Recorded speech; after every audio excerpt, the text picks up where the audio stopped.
Today is a very special episode of On Demand. I'm joined in the studio by British-Egyptian actor Amir EL Masry. You might recognize him from this low-budget kind of indie production called Star Wars: The Rise of Skywalker. He's also been in a couple of obscure TV shows called Industry and I think The Night Manager.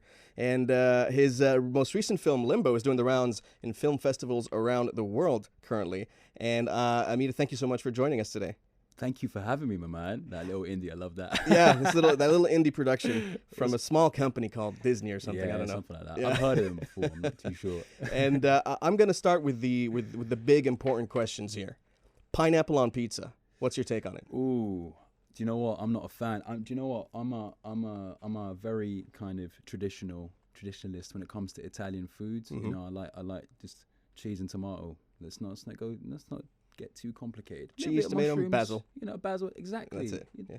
Thin crust, crunchy. Honor the tradition. So no pineapple. Are you a fan of pineapple? Or? I don't mind it. I mean, I don't usually order it, but if it's all that's available, I'll I eat like it. pineapple by itself. You know. I actually don't. Oh, really? I prefer it on the pizza Oh, for real? than it being on its own. I'll give it another go. Do you know what? Because I respect you. Oh, thank you. I'll give it another try. That's very kind of you. Another big question is, how many cats are too many cats? Gosh, too many cats are when you stop talking to your friends and you're too busy feeding your cats. With the cats, Yeah. right? You can count on us for the hard-hitting questions. Yeah, right? I do love cats, though. Me too. I got 5. That's why I asked. Oh, wow, okay. But I do want to ask you, of course, about the actual important questions. And let's start with the earliest memory you have of acting. What do you remember? Cats are always going to be important questions, by the way. Yeah. Don't ever put yourself down like that, all right? Sure. How did I get started? Yeah. Abroad, so I went to a drama school called Lambda, Mm-hmm. London Academy of Music and Dramatic Arts. And my last year, we were doing some showcases. And one of the casting directors for Jon Stewart was in the audience, and they called up the drama school saying, we'd like to see Amir for this new project called Rosewater, which Jon Stewart is going to be directing. So I did a little tape, and then about a couple of weeks later, I get a call saying Jon Stewart's flying over to London to see you and a couple other people for this role, and yeah, he'd like to see you and stuff. So I was so nervous, Mickey, man. I was honestly like, it was my first time doing a proper audition, you know, and I was shaking. I'm holding the script, and I enter the room, and Jon Stewart is right there in front of me, and he's like, "Yeah, you can put that to the side. Don't worry about that." Okay. I was like, "Okay." He goes, "Listen, Jordan's gonna be really hot, so take some shorts with you." I was like, "Excuse me? Have you got shorts? Take some shorts with you. It's gonna be really hot." I was like, "Yeah, I got shorts. Yeah. You don't need to worry about that." So I got a job. He's like, "Yeah, you got the job. All right. I'll see you in Jordan." I was like, "Oh, wow, okay." So how was it working with Jon Stewart? He's amazing, man. He is a real actor's director. He was an actor when he started out, and I think a comedian as well. Mm-hmm. So he really knows what the process is, you know, and he knows how to, you know, empathize with the you know, the research and getting into character and stuff. But he was cool. He was like a big kid sometimes, you know. He'd be like, before every take, he'd be like, "Listen, I want you to do the worst take possible. Can you do that for me?" Okay. And you know, and we were the film was about the Iranian Revolution, but yeah.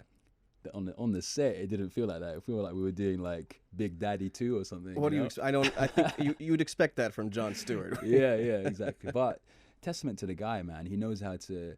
He knows his audience, and he knows how to work with different people. You know, regardless of your background. So, you know, I hope he does another film, man. Yeah, I really do. Yeah, Rosewater was pretty well received, and there's also a few more little nuggets from the beginning of your career that we want to talk about. We're gonna get back to the music and come right back. It's a very special episode today. I'm joined in the studio by none other than British-Egyptian actor Amir EL Masry. Thank you for coming in. Thank you for having me, my man. And now we thank do you have for sticking it to me with the questions. Oh yeah, like I said, we have the hard-hitting questions here on NileFM every time. We do have a question here from an anonymous SMSer 322. He's asking you if your movie Limbo, that's your most recent movie that's currently doing the rounds in film festivals, if it's going to have a screening in the Panorama of European Film next month at Zawiya, because he's currently in military service and can't attend the Cairo International Film Festival. It's a shame. would have loved for you to be there. I'm not too sure actually, but that's not a good shout. It's a pretty good shout. So maybe, who knows? Who knows? Zawiya would be a perfect home for it. So well, we'll do a little bit more digging and find out for you.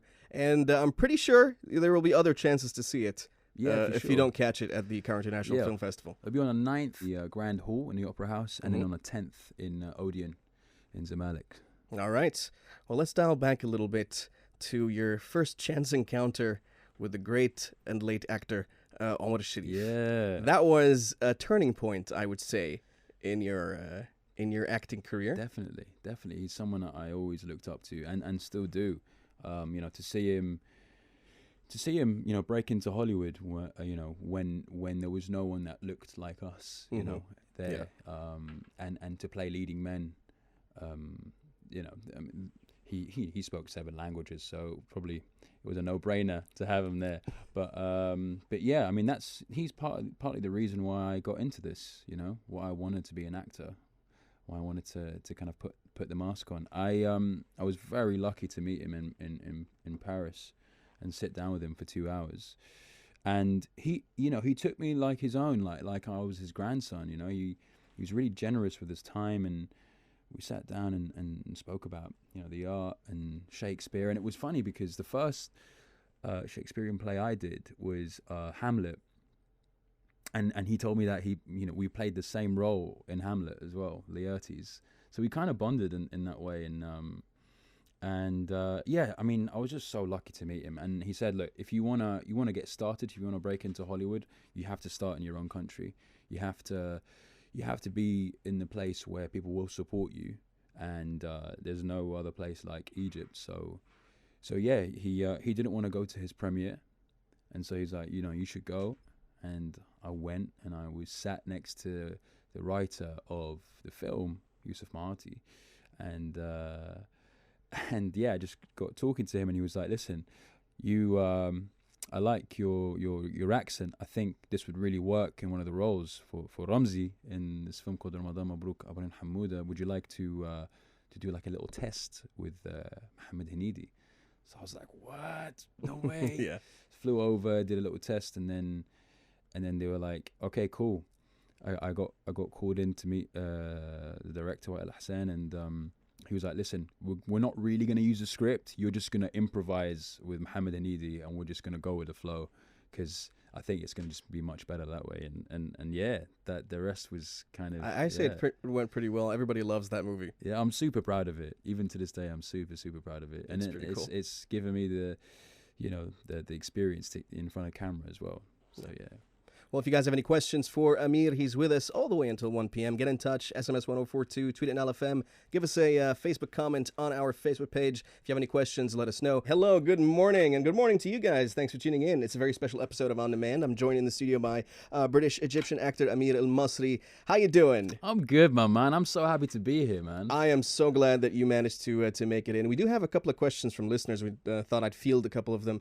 Kenzie still really wants to get a definite answer on the cat thing. She wants to know how many cats before it is too many. How many cats before it is too many? Do you know what?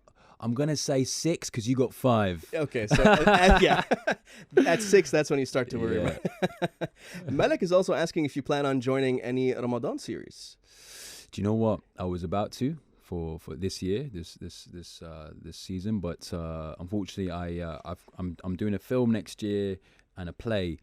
And they unfortunately I needed a 2-week window, and the scheduling didn't work out. But I would love to come back and do a job here in Egypt. I had a great time in the 3 projects that I've worked on here. I love working with my people, man. So but yeah, it's all about schedule, man. It's all about timing. Of course, yeah. It can get tricky sometimes, having to field it over several different continents. Exactly, exactly. Schedule is number 1. Yeah. Well, speaking of scheduling, and something that probably you would have cleared all your entire schedule for, you played a little role in this indie movie, as I mentioned, called Star Wars: The Rise of Skywalker. You played an Imperial commander. Unfortunately, your time was cut short when those pesky Resistance people destroyed that Star Destroyer. Gosh. And you went down with your ship. But why do the good guys always have to win? I don't understand. I don't know either. You know? Although in Revenge of the Sith, the good guys did not win. That is true. That's fair. That is fair. That is One of fair. but how is it working on Star Wars and with J.J. Abrams and that amazing cast and crew that is the Star Wars universe? Honestly, I had to keep pinching myself. From the second I got the phone call. So this casting director who cast me in the States, she rang me up in confidence and she was like, "Listen, I sent your reel to J.J. Abrams, and he's seen it, and he would like you to play this character called Commander Trek. It's a couple weeks. I can't send you the script, and you can't tell anybody. You can't even tell your mum, your dad, your brothers. You can't tell your agent. You got to keep it low key." I was like, "Gosh, am I joining the Secret Service here? What's going on?" But yeah, she was like, "Listen, got to keep complete anonymity, but we'll just say it's a big project. That's it." It's shooting in Pinewood Studios. Pinewood Studios is the main studio that shoots like Harry Potter, the James Bond franchise. Yeah. So it's it's the Big Daddy studio. So yeah, I was like, yeah, I'll do it. So yeah, you didn't I'll know check what it my was schedule. At first. So she said it's Star Wars to me. She told you it was but Star she didn't. Wars. She said don't tell anybody else. But obviously, like Pinewood, J.J. Abrams. yeah, it's like do the math. You're gonna find out. Yeah. But yeah, so I went there, and there was you're not allowed the script as well. You can only read the script on set. Yeah. In a closed CCTV area, and there's security outside, so you don't take the script outside with you. Because what happened, I think a couple years ago, John Boyega had the script in his hotel room. I think he forgot it in the hotel room. He forgot it in the hotel room. And just, that's it, man. Like, and that is like gold. That is like absolute gold. If anybody sees that on the floor, that's it. Yeah. Selling that on eBay, So yeah, so even the big, the main guys in the film, they could only read it there, and once they're done, they leave the room. Did that create like any problems of having to memorize your parts, and you can't like do it at home or in your trailer? You have to like sit there and learn all your lines. Yeah, on set. There are a few. I mean, there are a few of the established people who had a lot of monologues and stuff. The lovely thing about J.J. Abrams is that he will take his time, and he'll only cut until it's the perfect take. So nobody feels that pressure of trying to nail it on the first take. And bless them, man. If they did, gosh, so much pressure. Yeah. But yeah, it was, and also when we were wearing the costumes, right? When we would leave our trailer, we would have to wear a black cloak because of drones. Drones would be flying over, trying to take snippets to see who's in the cast, what people are wearing. Exactly. Oh man. Wow. and also working on that set with the green screen, and it was cool, man. I was like a big kid. I was honestly like, what does this button do? What does that button do? What is this? Does it actually work? Oh man, I imagine it would be quite the experience. Yeah, awesome. Star Wars. yeah. I mean, I could talk about this for hours. Me genuinely. too, and that's exactly why I'm gonna stop here, because I can talk about this for hours. Yeah. And I do want to move on to other things. But if you guys have any questions and you want to get in touch with Amir El Masry, just SMS, Facebook, and Twitter. We're watching all the social media here. I'm Mickey. I'm joined in the studio by British Egyptian actor Amir El Masry. Thank you for joining us. Thank you for coming in. And it's my absolute pleasure, man. Khadija here has a little message for you. She says she loves you, and she says that she's very proud of you and your work. Aww. She says keep shining brighter, man. Thank you so much, Khadija. I appreciate that a lot. So much love. Malak also is asking what your favorite role is you've ever done. She says hers is Age Before Beauty. She says it was a little different. Okay. And she's asking what your favorite role was. Well, that's very nice. I'm proud of Age Before Beauty as well. But I would say my favorite role I've ever done has to be Limbo. Yeah. It was the most rewarding and the hardest role I've ever done in my life, and with the greatest team, honestly. Yeah. It was an independent film, and we honestly felt like one. I know it's cliche to say, but genuinely felt like we were a family living together and stuff. We were on this island called the Uists, and it's so sparse. It's in Scotland, right? In Scotland, yeah. And you have to get a boat or a plane from Glasgow to travel there. And there's hardly anybody there. There's more sheep than human beings on that island. Seriously. So if you're a lover of sheep, you should definitely hit that place. But it is really, really beautiful. But yeah, I mean the level of working and the just the respect and Ben Sharrock, who's written and directed this film, I feel like he is a Middle Easterner at heart. He really knows how to kind of get the right emotions out of us as well on set. So yeah, it was it was a tough one, but I'm super proud of Limbo. We're going to talk a lot more about Limbo in the next hour, but I did want to ask you about, because I'm a gamer. Yeah. And I've played a couple of games that you're in. Assassin's Creed Odyssey. Yeah. And not Odyssey, I mean Origins. I believe you were in Assassin's Creed Origins. And Lego, yeah. and Deus Ex Mankind Divided as well. Oh, yeah. Two of my favorite games. Oh, cool, man. And that is very different from like acting for video games or being a voice actor is much different from being an on-screen or stage actor. So what was it like working on video games?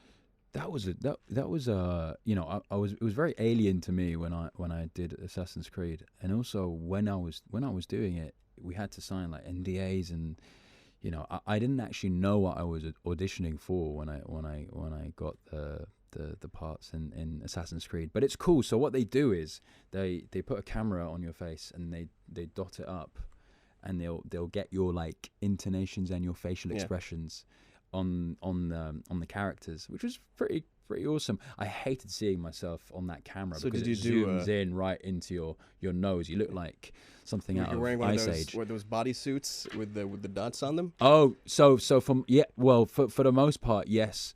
For my characters, they were just working on my face and my facial expressions as well.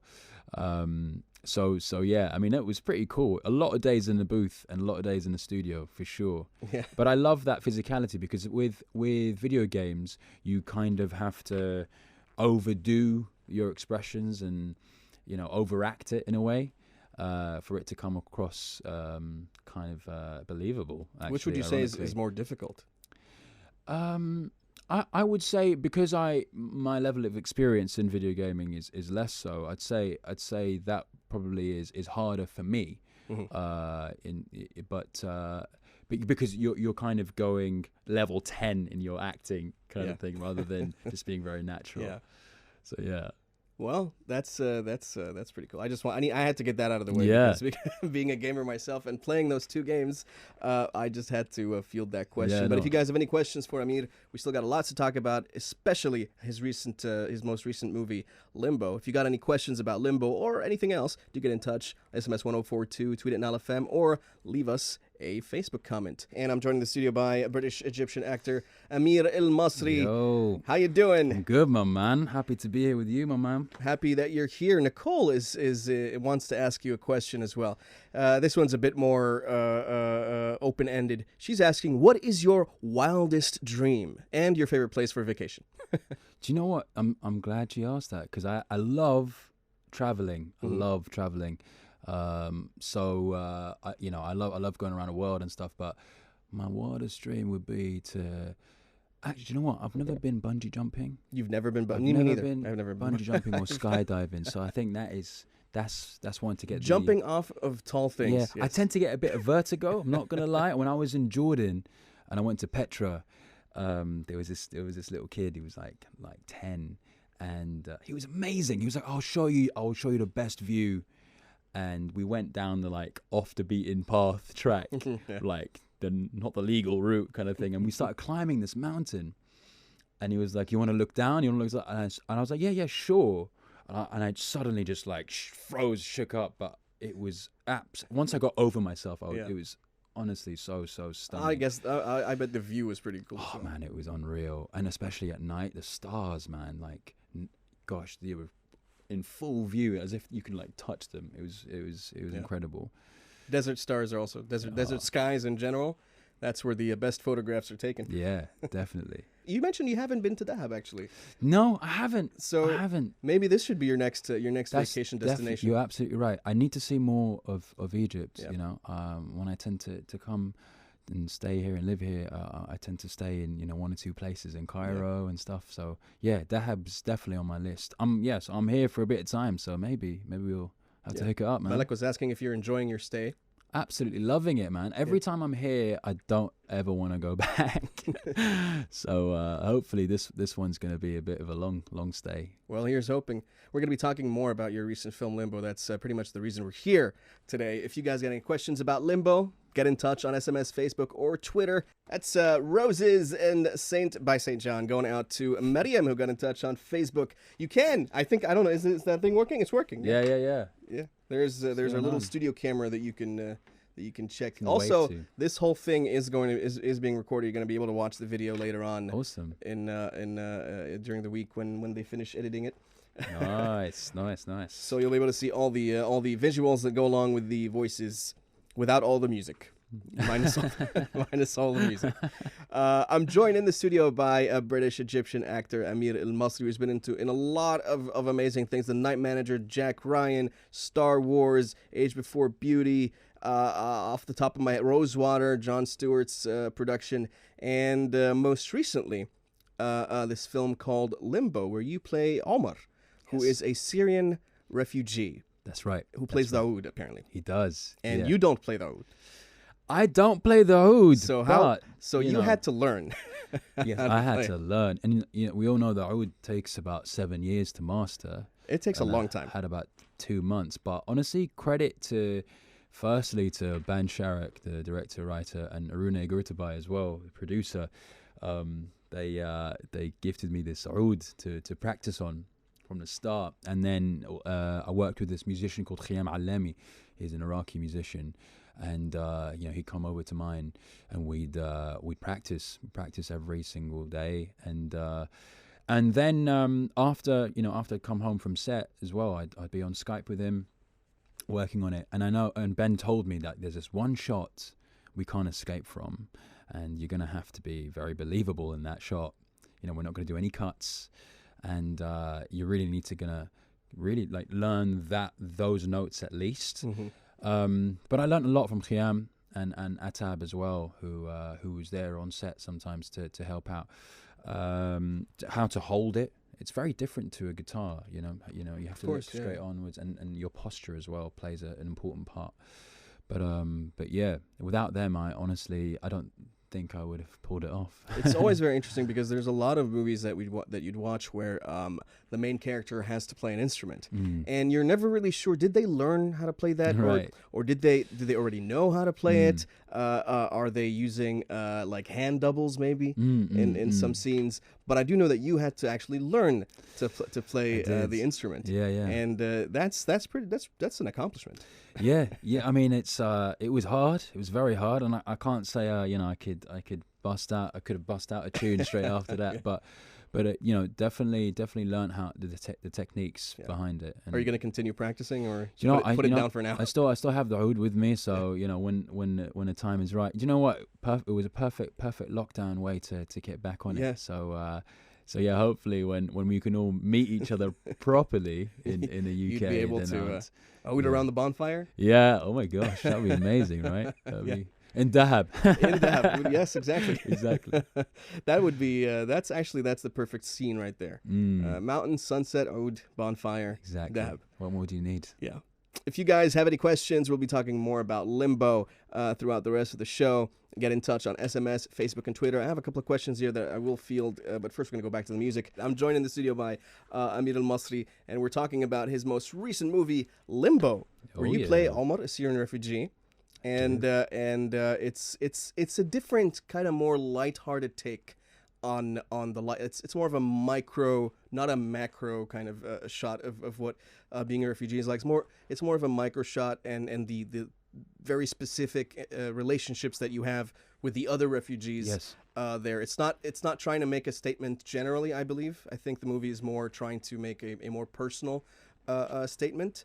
And how do you feel that it's taken in a less, I wouldn't say less serious, because it's kind of a dramedy, so there is a serious tone to the movie, but it's more focused on being a little more lighthearted than the general refugee centered movie.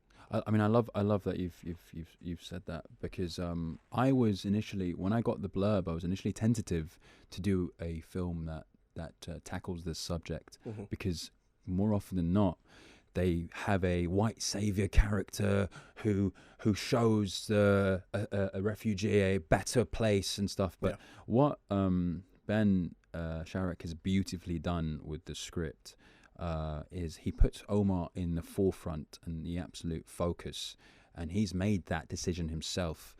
And honestly, it was the first time I laughed and cried from reading a script alone. He is the catalyst. He has his own kind of agency in the film, and we remind people that Omar had a wonderful life back home. He wouldn't have it any other way had it not been for the war. That made him travel. So this is it's also a little reminder to people who assume that people just want to take up space in their countries, that actually Omar had an amazing life in Syria. His hand was forced. He didn't really... Exactly. It wasn't his choice. Absolutely. So that's what I really loved about the script when I first read it.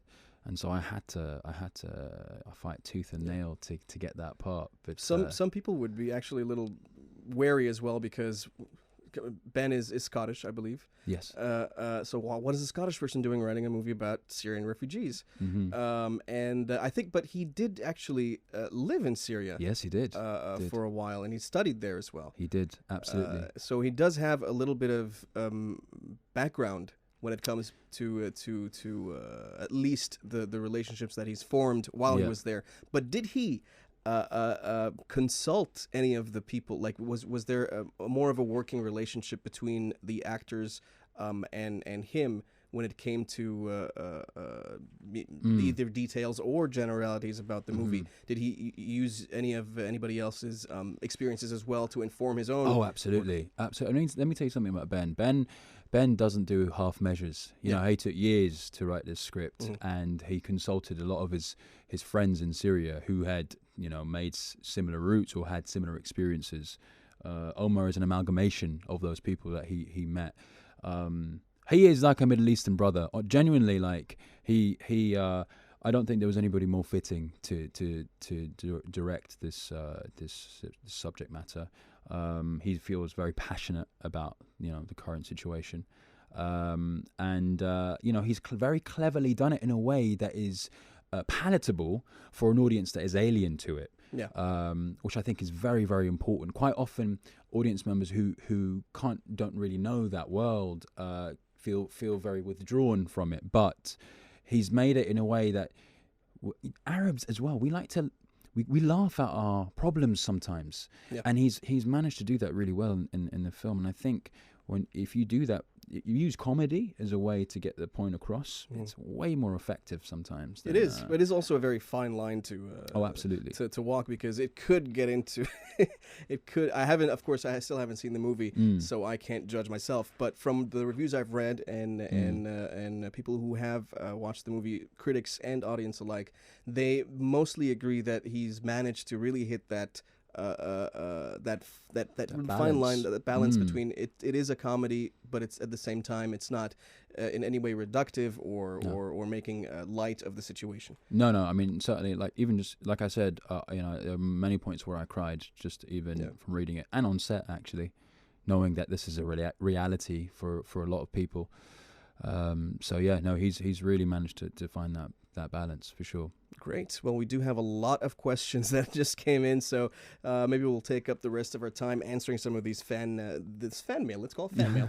I'm joined in the studio by Amir EL Masry, and we've been talking for the last couple of hours about everything to do from Star Wars and Jon Stewart and video games, and we talked about, of course, his most recent movie Limbo, doing the rounds in film festivals around the world, dealing with an issue that some of us might be very familiar with the refugee crisis, but on a more micro level, a little bit more lighthearted, but not to say that it is not a movie that will pluck on your heartstrings, so to speak.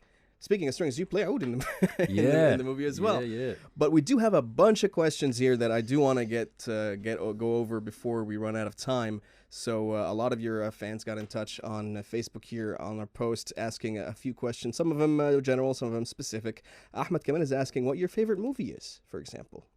Oh, nice. Gosh, I love Taxi Driver. the Martin Scorsese film, Mm-hmm. Robert De Niro. That's got to be one of my all-time classics. Yeah. Do you know what? All of Scorsese's films, I'm gonna just list off. But yeah, no, I love that film. I love The Departed as well. One of my favorites as well. Catch Me If You Can as well. Another one of my favorites. A lot of Leonardo DiCaprio. I love, yeah, exactly. I mean, and these are people that I aspire to kind of emulate and even work with. You know, I was very lucky actually to meet Martin Scorsese last year.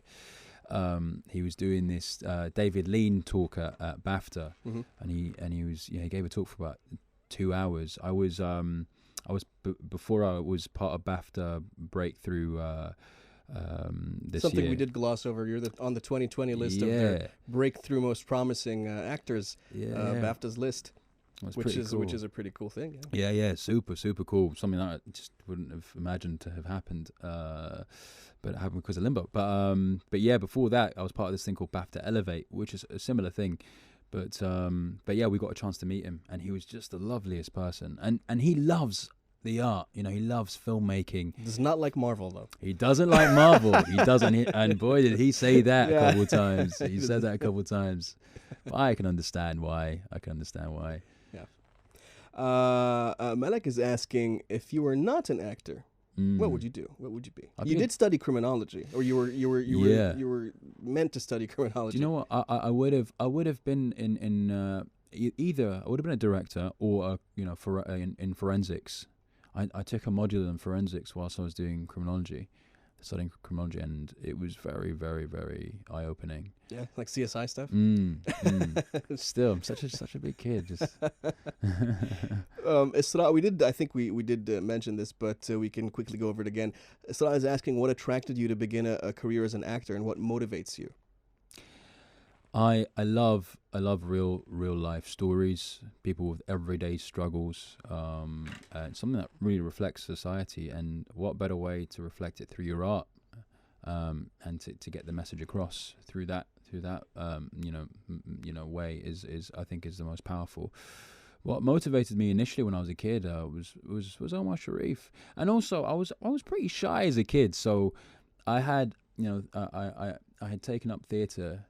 Because it was something that got me out of my shell, really. Are you more of an introvert, you'd say?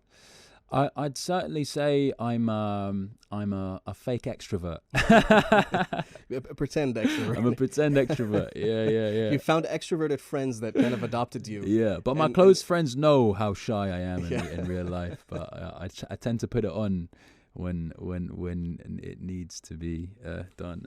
Like a social chameleon. Yeah. Also, what is your hidden talent? I mean, you can't see this here, but my... Oh, yeah, you can do the both eyebrows thing? Both eyebrows. There you go. Yeah. That is a pretty hidden talent, yes. Very few people can do that. I can't. I can only do like one. But there you go. See, the other one, not so much. There you go. No. Don't underestimate the eyebrow talent, okay? I'm watching you. Also, how do you feel about seeing your last scene in the movie? Oh, in Limbo. Yeah, what was going on through your... I cried. I've seen the film. It did the rounds in the festivals, and I've seen it in San Sebastian and in London as well. And it always gets me. It always gets me. Yeah. I tend to find it hard to watch myself, but with Limbo, I feel like it's somebody completely different, and partly because that character really changed me in a lot of ways. So it feels like a new shell, really. But yeah, no, I was really emotional when that happened. I can imagine. Yeah. I haven't heard you sing, but people say that you're good at it. Nah, they're lying. Nobody. People say that. I haven't heard it, so I can't judge. But some people seem to think so. and they're asking if you have you ever thought about a singing Have I ever career? thought about singing career? No, Yeah. no, I'll leave that to the professionals. But yeah, no, you ain't gonna hear a hit on Nile FM 104.2 from me anytime soon. But listen, Aw, shucks. maybe we can get in the booth sometime. We'll work on something. Sure. All right. Yeah. You know, you play guitar. I play guitar. You Yeah, play oud. you sing as well, right? I do sing. Maybe a duet is in the cards. Maybe. Who knows? Maybe. Mickey and Amir, do And it. You hit me up at any point. I'll be there. Let's do it. Let's do it. Well, Amir, I want to thank you so much for spending these lovely couple of hours with me on the man. show. It's been real fun. We found out that we have a lot of common friends as well. Yeah, that's true. And That it's is very interesting. true. We haven't run into each other until now, but I'm glad that we did. Yeah. And I want to thank everybody for getting in touch and all your questions. Be sure to catch Limbo doing the rounds at the Cairo International Film Festival. You Yes. mentioned it was on the 9th. In 9th and 10th, 9th of December at 6 p.m. Mhm. in the Grand Hall and 4 p.m. in Odeon on the 10th. Mhm. So yeah, thank you so much for having me, man. And Thank you for coming. for It everybody. was an absolute pleasure. And you guys drive safe. I got one last request here that is going out from Hind El Garahi to her sister Salma. I think Hind is stuck at home, isolated, because she suspects having COVID, so she's self-isolating, and she wants to send this request out to her sister. Hope she feels better. Yeah, good. Hope you feel better, Hind. And you guys drive safe, and we'll catch you tomorrow. Nile FM. Hey guys, how you doing? I just wanted to give a big shout out to you all for watching. Thank you so much for tuning in. Thank you so much for your support, and also to my friends as well. The guys, you know, that I've met here as well in Cairo: Noor Ibrahim, Maria, Raghda, Marwa, and Karim Esam as well, my hometown boy. Anyway, thank you so much.